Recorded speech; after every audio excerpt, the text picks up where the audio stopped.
Enjing Bu Guru, kados pundi kabaripun panjenengan dinten menika?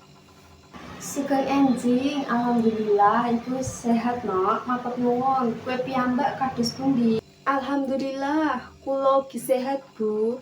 Menawi kersa, kula kepingin nyuwun panjelasan bab ekosistem. Nggih, saged. Ekosistem punika sesambetan antawisipun makhluk besar lan lingkunganipun. Nggih. Leres Bu, menapa saged paring tulodo ekosistem ingkang asring kapanggih saben dinten? Tuladhanipun kados tak alas, sawah, kaliyan seganten. Wonten kathah makhluk gesang wonten mriku.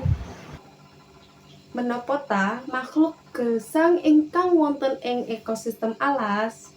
Ana wit-witan, ana manuk, kewan-kewan kados macan, srangga, lan ugi jamur.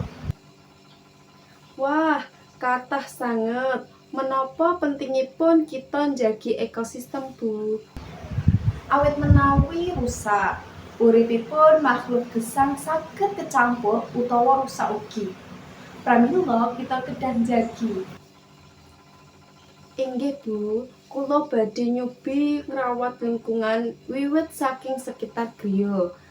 Sae sanget, panjenengan punika siswa ingkang sae. Ayo kita terusaken sinau kanthi semangat.